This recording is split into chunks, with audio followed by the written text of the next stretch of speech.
ഉടയവരാലും ഉപേക്ഷിക്കപ്പെട്ട വയോജന കേന്ദ്രത്തിൽ എത്തിപ്പെട്ടിരുന്ന ഒരു പിതാവ് വാർദ്ധക്യ സഹജമായുള്ള അസുഖം മൂലം മരണപ്പെട്ടപ്പോൾ ആ മൃതശരീരം ഒന്ന് ഏറ്റുവാങ്ങുവാൻ പോലും ബന്ധുക്കളാരും എത്തിയില്ല. തുടർന്ന് കൊല്ലത്തെ ജീവകാരുണ്യ പ്രവർത്തകനായ ശക്തികുളങ്ങര ഗണേശ് എന്ന മനുഷ്യസ്നേഹി ആ വൃദ്ധ പിതാവിന് മകനായി മാറുകയായിരുന്നു.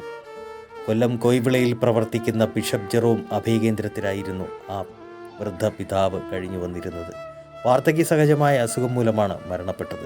മൃതശരീരം ഏറ്റുവാങ്ങുവാൻ പോലും ഉറ്റവരോ ഉടയവരോ എത്താത്തത് മൂലം സമൂഹത്തിൽ ആരോരുമില്ലാത്തവരുടെ എല്ലാമായി മാറുന്ന ജീവകാരുണ്യ പ്രവർത്തകൻ ശക്തികുളങ്ങര ഗണേശ് ചേട്ടൻ ഈയൊരു വിവരമറിഞ്ഞ് അഭയകേന്ദ്രത്തിലേക്ക് എത്തിച്ചേരുകയായിരുന്നു.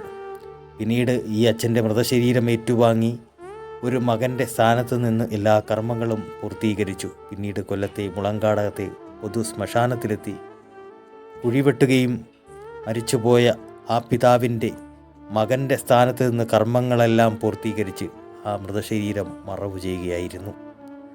ഇതിനോടകം നിരവധി അനാഥമായി ഈ ഭൂമി വിട്ടുപോയ നിരവധി ആളുകളെയാണ് ഉറ്റവരുടെയും ഉടയവരുടെയും സ്ഥാനത്ത് നിന്ന് ശക്തികുളങ്ങര ഗണേശ് എന്ന ഈ മനുഷ്യസ്നേഹി അന്ത്യകർമ്മങ്ങൾ പൂർത്തീകരിച്ച് യാത്രയാക്കിയത്.